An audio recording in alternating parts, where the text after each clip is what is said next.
I would like to request the panelists to take their seats, please, on the stage.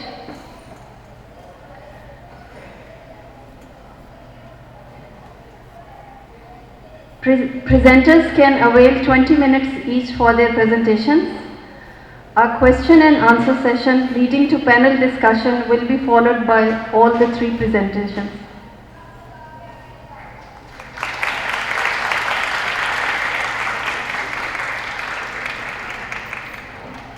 Language as a means of communication and as an expression of culture are the products of each other.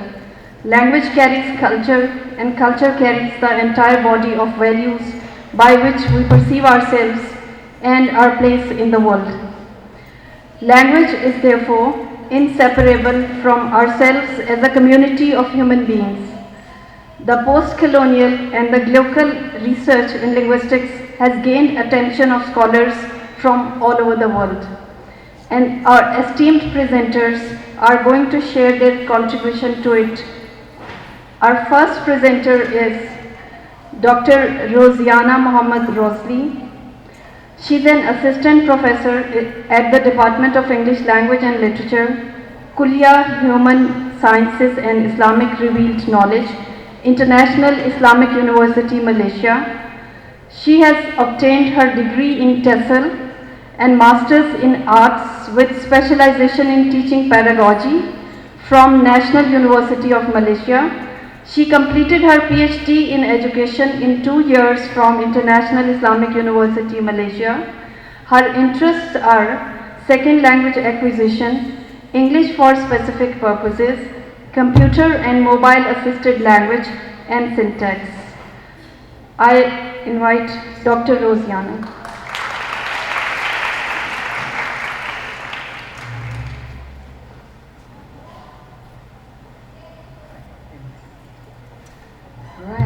Assalamualaikum warahmatullahi ta'ala wabarakatuh. And good morning and good afternoon. Good afternoon, everyone. Okay, before I start, it's a privilege to be here. Your campus is very beautiful. We don't really have an all-girls university in Malaysia, so it's good to be here. Okay, today I would like to share the experience I had in Malaysia, okay, with the usage of cybernetic storytelling. Okay, I'm sure we are all very well versed of what is storytelling, right? And it's a glocal experience with the theme of the symposium today. Okay, a global issue with local students. Okay. And let me just continue. Now, we know that storytelling is a conventional and it's an oral activities, right? But after storytelling, we also have, it has been improvised to a digitalized style of telling stories, okay, with the revolution of IT and technology, okay? And then after that, with the internet coming, okay, we share the stories in the cyber world, all right? And I'm sure the students here are all very cybernetic and digitalized students, right? You are all very much into internet, Facebook, you know, YouTube, Twitter, okay, more than the lecturers do. Right, you are what we call the Z generation. You're born with laptop or handphone with you. I mean, you've been using it for a long time. Okay. Now, let me just share some of the works that have been done, okay, by previous researchers. Okay. Excuse me. So, Nguyen, he wrote about storytelling, which is it's usually in an oral form, okay, but however it is only limited by space and time. You have to be there to listen to the stories, right? Okay, but when the digital equipment came along, okay, the stories are all shared using CD-ROM, DVD, videos, okay, and it's still limited. You don't have the as much space as you have in internet, okay? But it is transferable, and everyone can watch it at any time you want, okay? Now, with storytelling that is in the cyber world, okay, it's beyond the space and time constraints, okay, and you have all the skills that you need to do when you do storytelling and cyber-native storytelling. Now, we do storytellings teachers. I'm sure the students, you have experience with your teachers, your lecturers. Okay, they tell lots of stories, not only in the English language classes, right? But for geography or history, it's always work when you do it with stories, because you can relate more to whatever subject or whatever content that you are doing, right? So with this, okay, if you look at the definition and scope, okay. Collaborative work in role play and division of work and involving communication skills. This is what I want to look into, okay, when I did this research. Okay, now in Malaysia, English is considered as second language, but for many students, it's more of a foreign language. Okay, something that they don't use to communicate with their friends. Okay, so to make them more involved in talking and communicating with the friends outside English classrooms, okay, it's good to have all kinds of activities and what we call fun activities for the students to be engaged in, and so that they can use the language more. Okay, right. Now, it's a common communication, but in Malaysia, there are not many studies conducted on students in secondary schools. Okay, secondary schools are like high schools. Okay, there are 13 to 17 years of age. Okay, and not many studies conducted with the assistance of digital usage and internet in the classroom. Okay, I remember when you were in school. Was the internet Wi-Fi very good? You in school? The students, or were they the internet Wi-Fi? Is it very good? Not really, right? Only when you are here, right? It's good. So this is what we wanted. I wanted to look into. Okay, right. So what's new? The 21st learning trends. Okay. So we are just like 3 months away before 2020, right? So previously we have teacher-centered and student-centered, right? Teacher-centered is where the teacher would give all the information, and the student-centered is more on communication among students. Okay, so this study was actually conducted to follow the latest learning trend, which is more on student-centered instead of just focusing or just depending on the teacher or the lecturer alone. Okay. Now it was a case study. Okay, we did it in secondary or high school students. Okay, 35. We call it Form 4. We have Form 1, Form 2 until Form 5. Okay, Form 4 students, they are 16 years of age. Okay, and it was conducted in a city due to internet access. And what I did was, we did the storytelling sessions, and the findings came from the interview questions, okay, the Facebook forums, okay, and I also look at the WhatsApp forum, okay. They had to communicate with each other using the WhatsApp group, okay, and Facebook also. Okay, so this is what I did. Okay, group interviews over there, okay. Right, so I would like to share how I did the research. Okay, first, of course, the students had to choose a story. Okay, they had to collect resources from the scripts. Okay, who are the authors? Okay, and then they were supposed to develop a storyboard. Okay, and they have to create the story themselves, and they had to write scripts. Okay, and of course they have to act the stories out, okay, and recorded the story. They themselves would have to edit the video and finalize the video. Okay, now let me remind you that these are 16 years old students, okay, and they're all girls. Okay, I picked an all-girls school.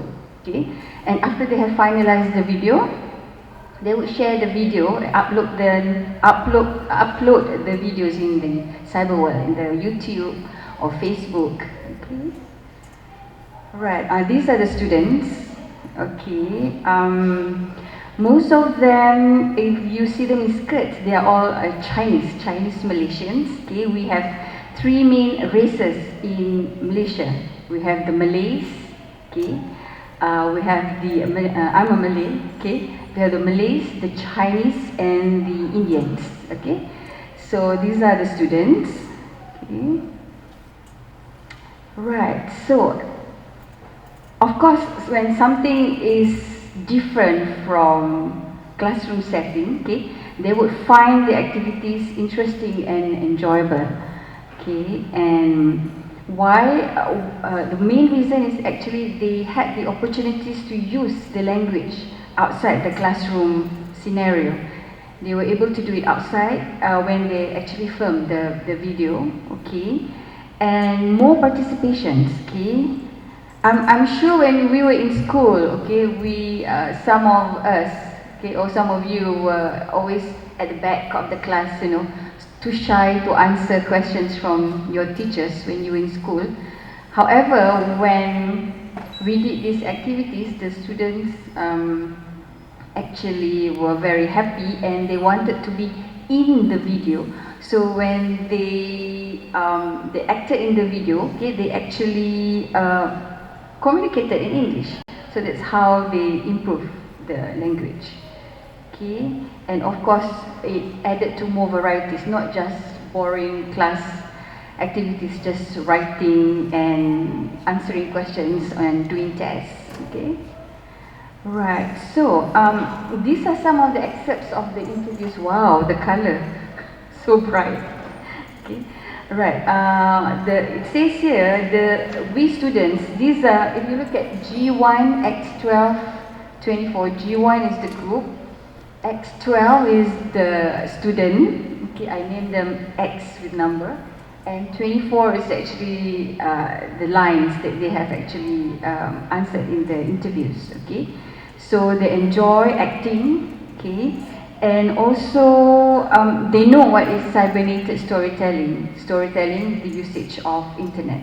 Okay, and also, to what extent do the students perceive changes? Okay, how do they see whether they have improved their communication ability after they have participated in these storytelling activities? Okay, so there are three things that I looked into, which are the language. Number one, the communication skills and the vocabulary. Okay, so one of it is that the increase of the usage of their vocabulary. Okay, the vocabulary repertoire. Okay, and then they mentioned that they use a lot of new words. Okay, and even the parents, you know, when you want the students to be involved in an activity, usually you have to involve the community. And the parents also have to give them full support because they had to go outside school hours to film the videos, right? So the parents were also impressed when they saw the video and when they listened to the dialogues. Okay, right, and also improvement in the way how they communicate the language. Okay. So this one particular student said that she was quite doubtful of her communication skill. Okay, but her friends managed to change her attitude. So she was in the video and she communicated a lot. And then after that, she said, "I have more confidence, okay, in presenting." Okay, right. She also talked more in class and volunteered a lot to give answers to answer questions from the teachers. Okay, right. And One of the things that was very interesting is the usage of WhatsApp and Facebook. Okay, besides communicating orally, they had to communicate using WhatsApp.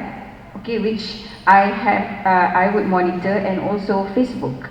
Okay, also I was able to monitor whatever the communication they had. So it was quite formal compared to their informal groups that they had with their friends. Okay, and it's convenient because when you give responses through WhatsApp or Facebook, it's like immediately. Okay, so you don't have to wait. Okay, so it's convenient and it's fun, right?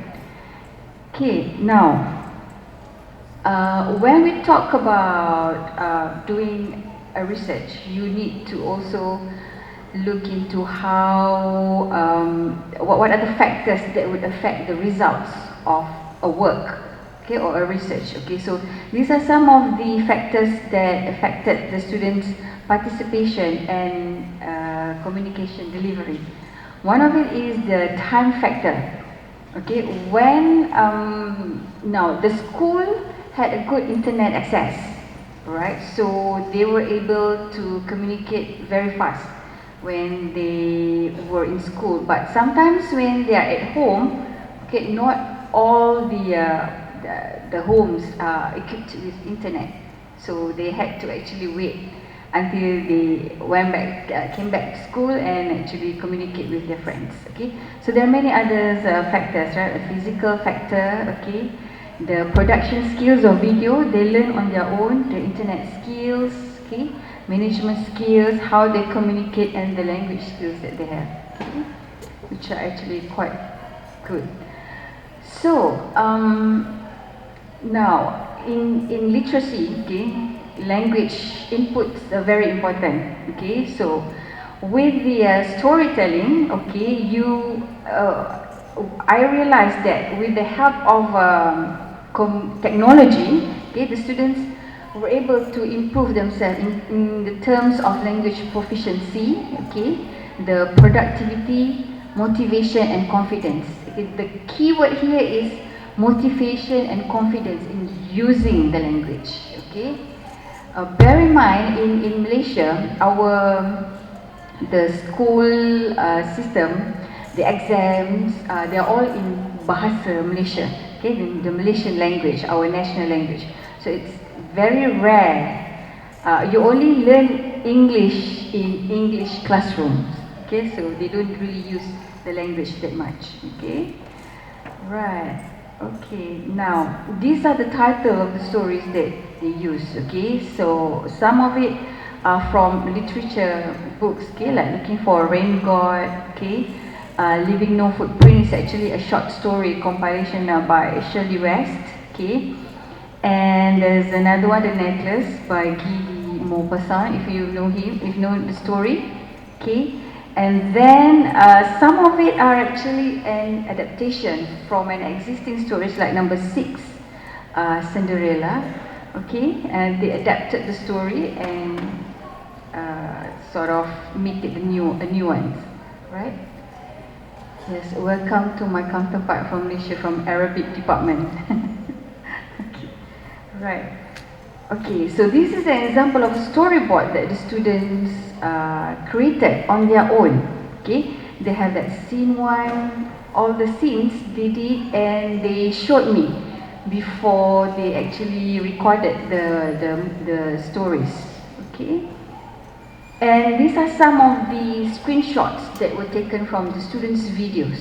All right, now if you want to watch the videos, you have to go to Facebook, okay, and look for my name, Rosiana, okay.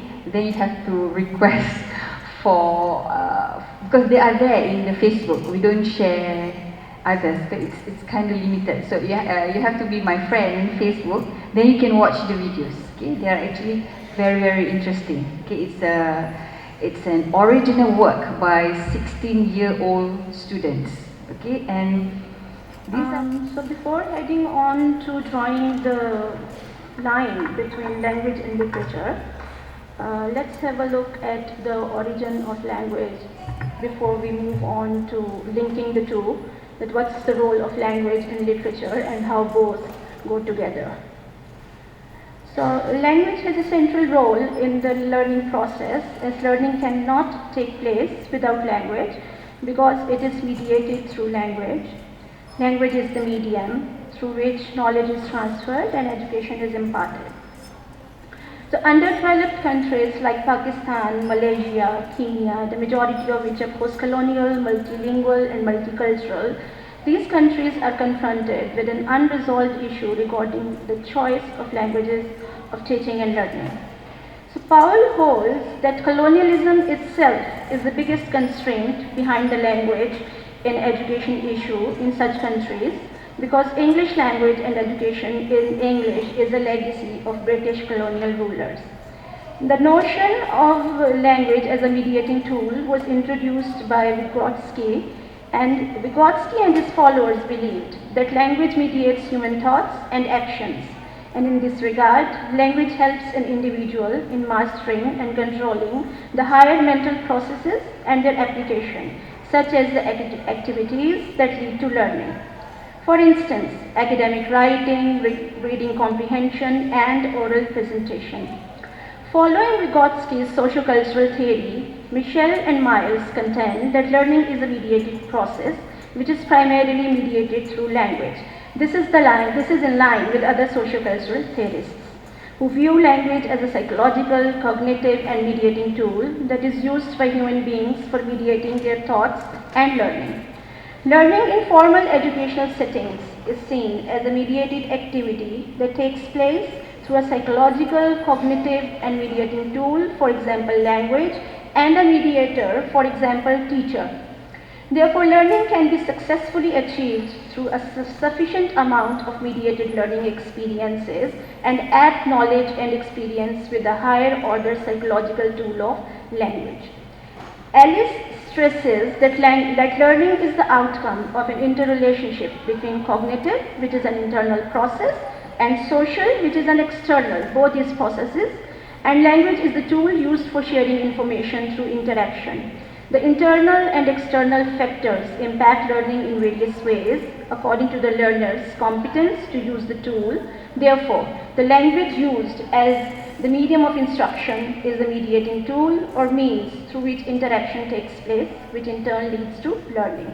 It is therefore necessary that both the teacher and the learners have working competence in the language of instruction, and in this case, in the majority of the universities, this is the English language.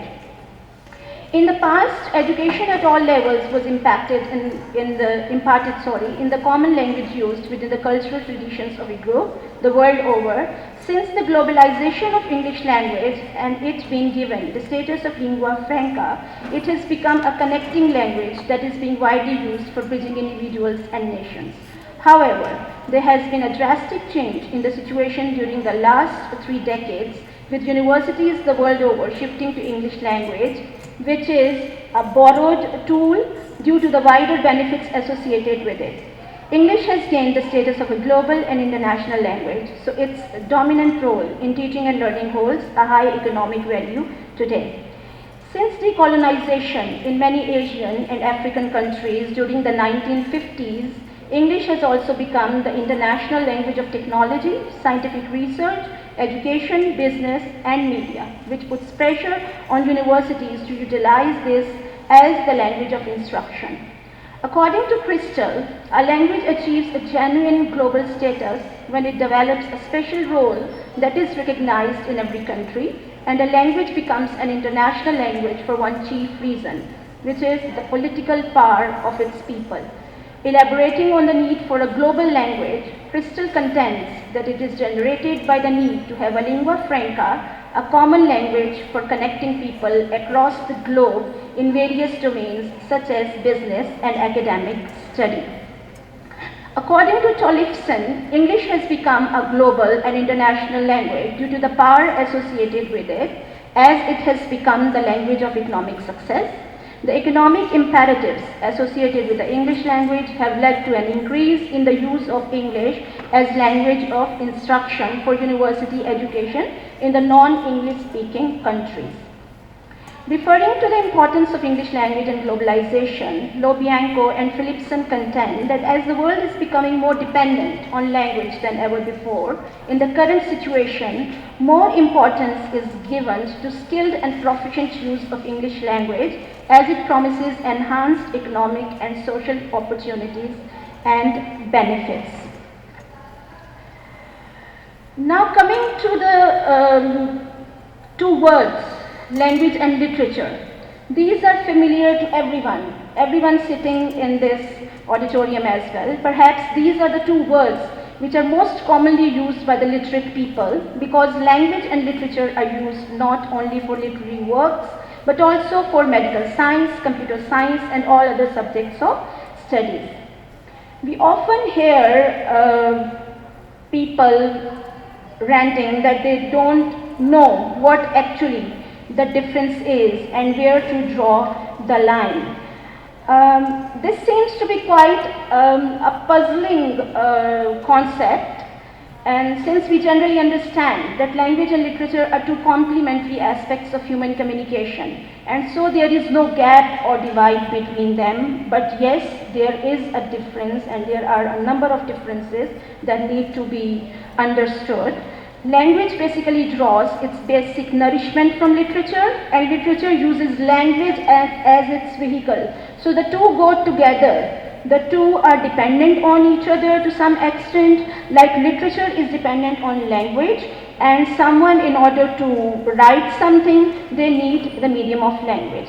So the validity of language seems somewhat dubious, the validity of the two concepts. In our daily speech, we generally take language and literature as the same thing. For us, both of them has the same meaning.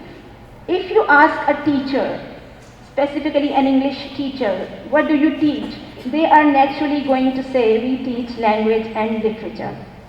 When the teacher says this, she does not make any difference between language and literature. She takes them as one thing or as a compound word.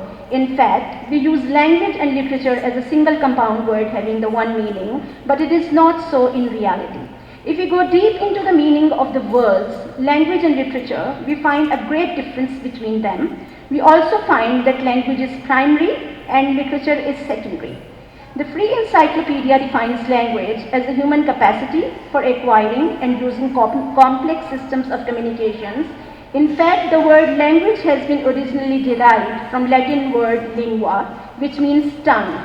When we use language in general, it refers to the cognitive faculty which enables us to learn and use systems of complex communication. And language was originated when the early men, they did not know how to communicate with each other, and in the past they devised some sign language to communicate their thoughts and ideas to others, and gradually when they realized that the sign language is not helping them out and it is quite difficult to communicate through the sign language, in that way they started developing their language systems with the help of sounds in order to convert their thoughts into words. So they started finding words which they may produce. Ultimately they succeeded and the language with sound came into existence. Since the people had different cultures and regions, different languages came into being. After the invention of language, they learned the art of writing and as a result started expressing themselves in the writing form. Whatever they wrote was preserved, and thus in this way literature came into existence.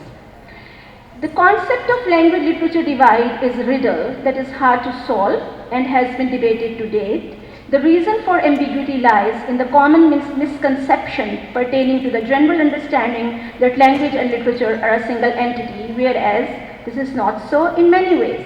For example, language is the medium, however, literature is an art form. The concept of language-literature divide is a riddle hard to solve and has been consistently questioned. There are some of the differences I have presented over here. Language is a medium, whereas literature is an art form, and language is independent, literature is dependent on language. Language was the first to come into being, literature cannot exist without language. Language is primary, whereas literature is secondary.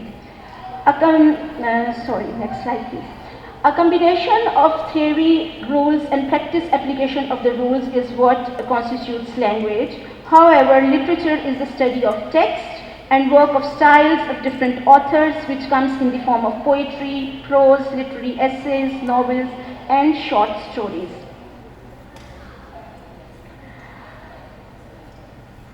Language is a mode of expression of thoughts by means of articulate sound and is produced by the creation of literary works in a particular language by the writer of the language. However, literature is made up of thoughts expressed in any language. I'll quickly wind this up now with the final thoughts that if a language is dead, automatically the literature is also going to die, and the literature of a language is rich because of the correct use of the language by the writers of that language. In the early 20th century, literature was woven into language curriculum, which led to the content-based learning idea actually coming into existence, which is an integrated approach to language instruction. And basically this is what is happening in Pakistan as well, where most of the teaching and learning of English language is done through content. So we are still in the enigma whether to teach, and intrinsically knows how to make connection between different language structures, and he knows how to use language structures properly. According to Chomsky in 1988, he says that language acquisition is not something that a child does, it is something that happens to a child when placed in an appropriate environment, much as when a child's body grows and matures in a predetermined way, when provided with sufficient nutrition and environmental stimulation. So during this language acquisition process, it happens that he comes across more than one language, and if he is exposed to more than one language, so he is called as bilingual. Bilingualism is very common throughout the world. Even if we talk about Pakistan, so Pakistan as a multilingual country, we know that English is official language of Pakistan, and we have Urdu as the national language, except that we have so many regional languages like Punjabi, Pashto, Sindhi, Seraiki, Brahmi, and so many more. So what happened that over here, children, when they are exposed to language, so they are exposed to more than one language. So mostly bilingualism is very common throughout Pakistan.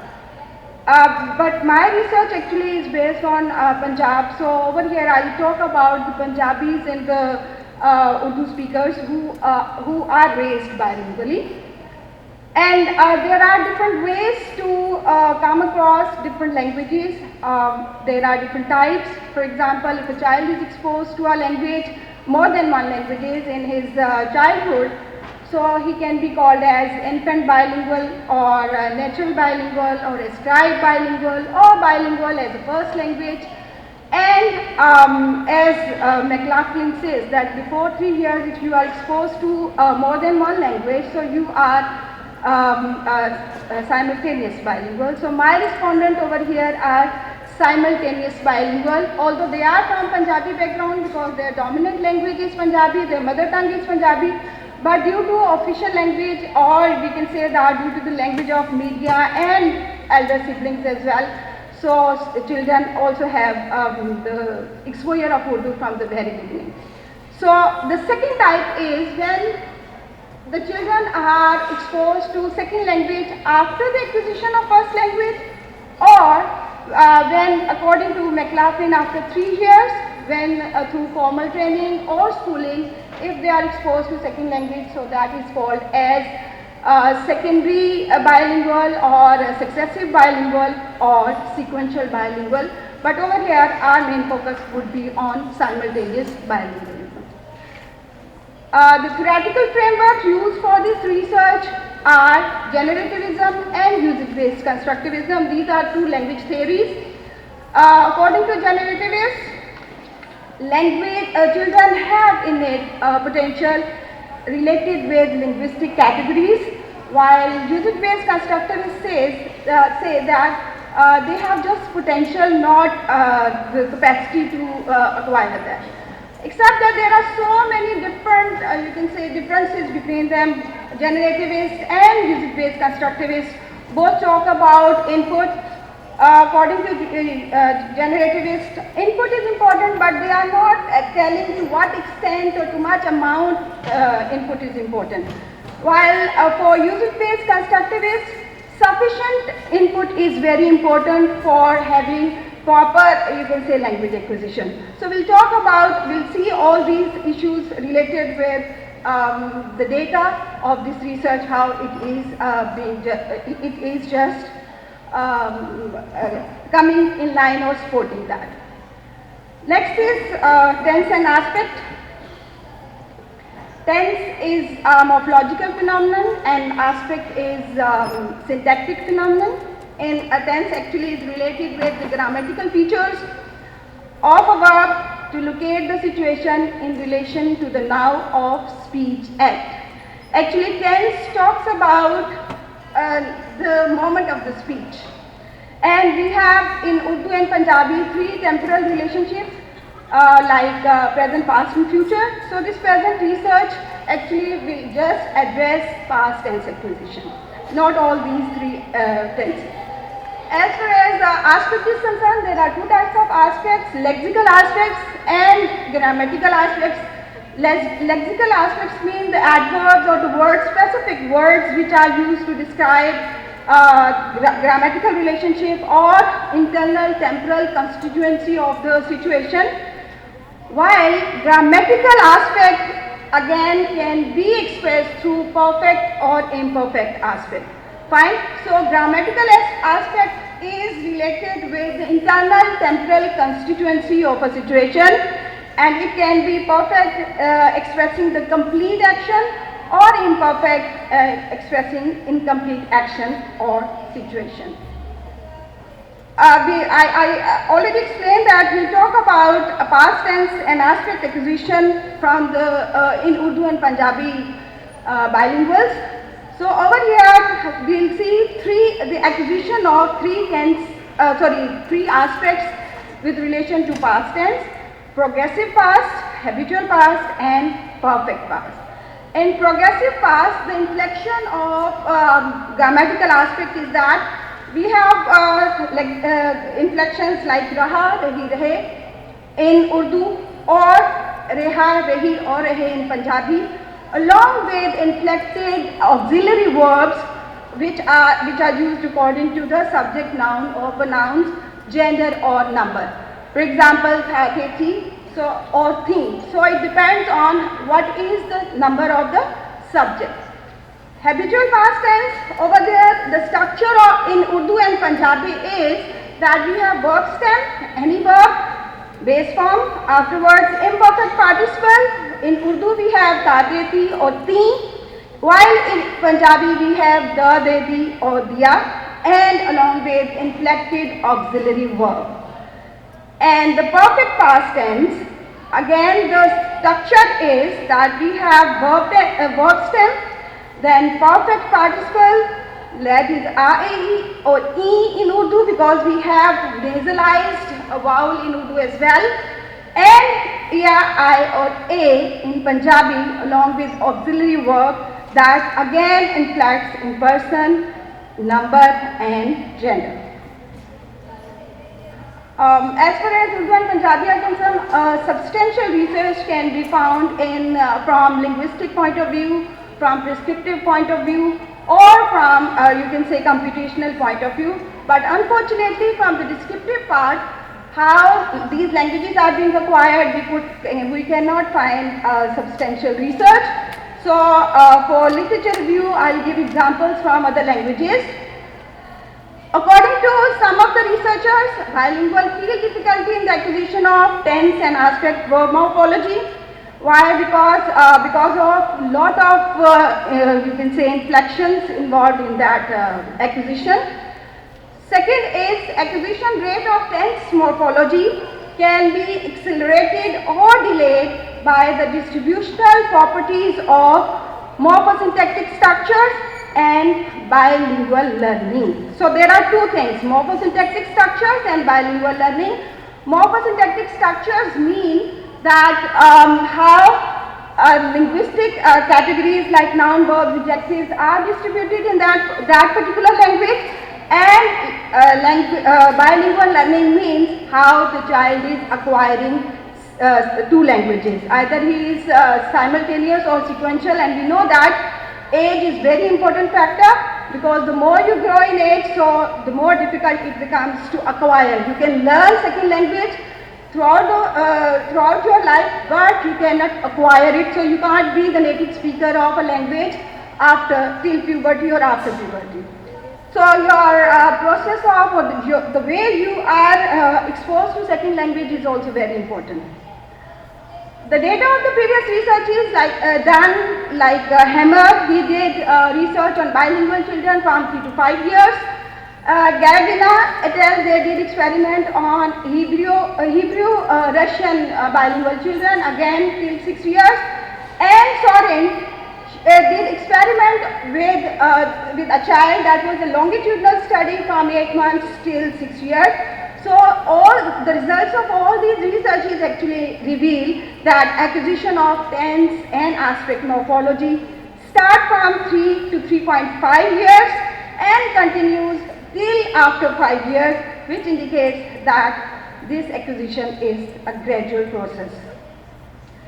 Methodology for this paper was quantitative method was being used. The responses of the children were taken in yes, no, not respondents, and IP constructions. IP constructions actually included overgeneralization of different sorts. It can be, you can say it as interference of both the languages, or errors or omissions. So that sort of expressions were taken or was seen as IP construction. And then the percentage was being collected. The design for the study was, it was a non-random sampling was done, because language is an individual process. So instead of taking random sampling, because there was a difference between the choice of or the selection of words or structure in children who were living in city area as compared to in rural area. So non-random sampling was done. And actually it was a cross-sectional study over there instead of longitudinal. So the respondents were 36 bilinguals, Urdu Punjabi bilinguals, but with Punjabi background, so that their socio-economic conditions should remain constant. So they were taken from 3 to 6 years age-wise, and they were divided into 6 groups from 3 to 3.5, from 3.5 to 4, and so on and so on. And in every group there was 6 children, 3 boys and 3 girls, so that there should be a balance, because we know that the choice of words or selection of words between the girls and boys is different.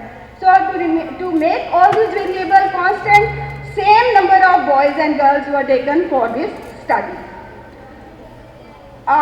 Tool.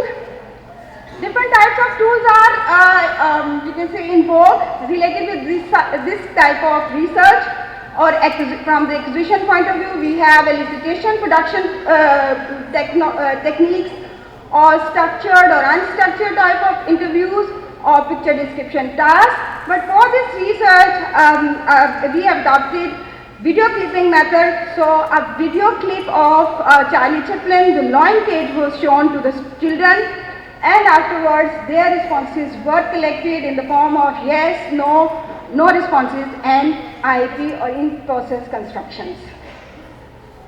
This is the result of Urdu past tense. Instead of giving the full detail of every tense individually due to shortage of time, I have given just the combined result of the whole of past tense of Urdu children from the Urdu point of view. So over there you will see the highest response was being taken or being shown by the group that is 5 to 5.5.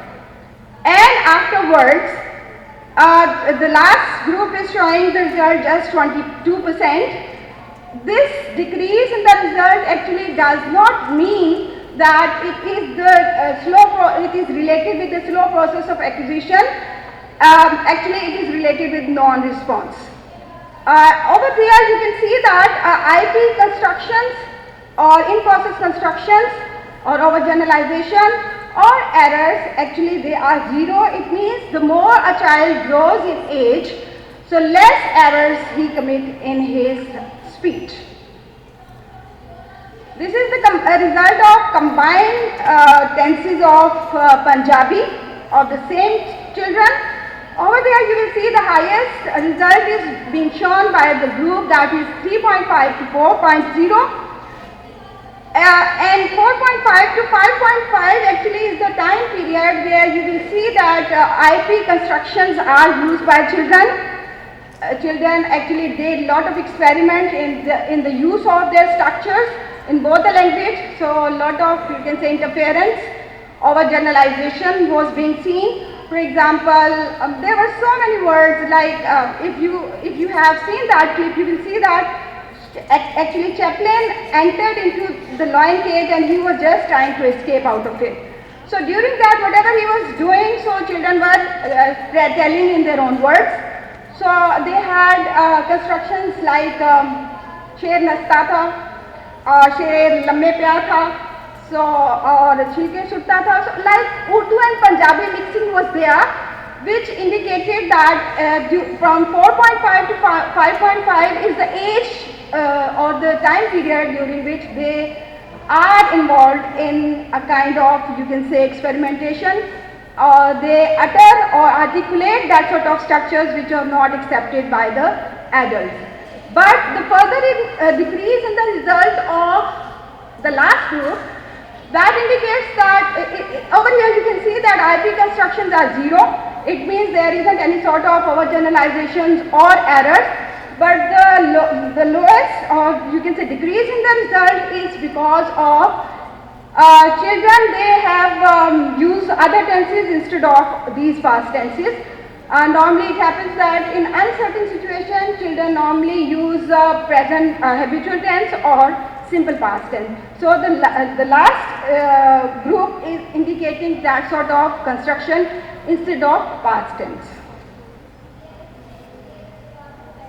This is the same result you can see in 3.5 to 4, that is the ideal age for tense aspect morphology acquisition from the Punjabi language point of view, because that was the dominant language in these children. And 5 to 5.5 is the age limit that was where the children are showing the highest, you can say, responses related with Urdu tense aspect morphology. So to conclude, I say that bilingualism actually is a process. It's not an instant process, it's a gradual process, and the findings of all the you can say results are in line with literature review, where Hammer and Paradis they talked about that when a child is bilingual, so he very, you can say, frequently uses past tense morphology after 3 years, and our result is also showing that in Punjabi, and that becomes the cause of difference between, you can say, dominant language and less dominant language. As far as its alignment or its support with the theory is concerned, we have seen that the points which are there related with usage-based constructivism, when they talk about concrete, you can say use of words, afterwards overgeneralization of different sorts, then errors of different types, and frequency. The more frequent inflections are used or acquired earlier as compared to less frequent. So the result of this particular research actually are supporting music-based constructivism and also literature view. That's all. Thank you so much. That is the reference on our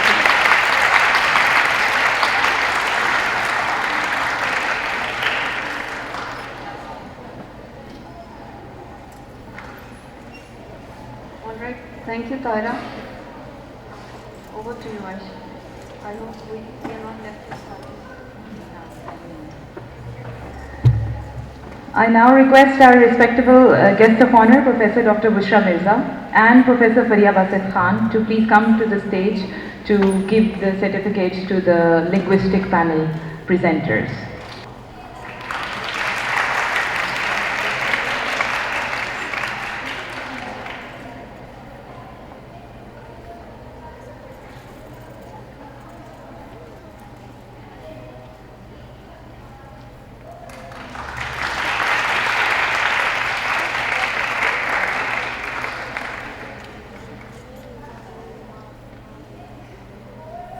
Dr. Fariha Javed,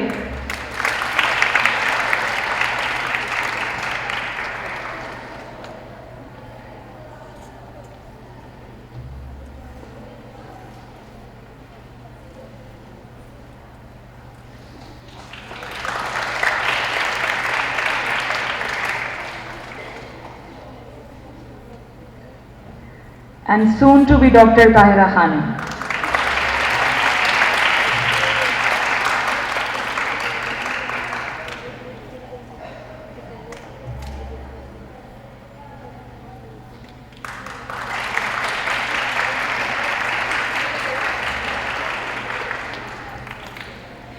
I request the moderators for both the panels to please come on the stage. Ms. Maimoona Sohail for the linguistic panel, the moderator.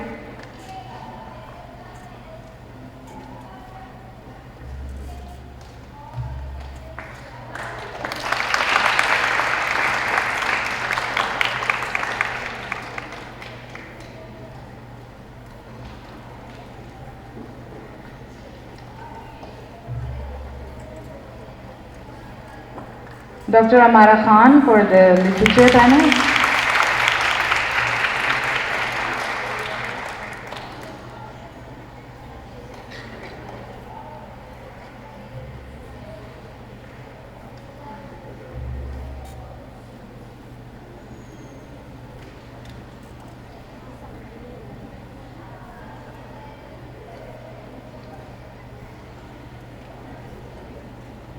I now request Professor Fariya Basit Khan to present a bouquet and shield to the chief guest. I request Ms. Maruf Bukhari and Ms. Zakia Nasir to join us on the stage for a photograph, please. I request our Malaysian guests to please join us.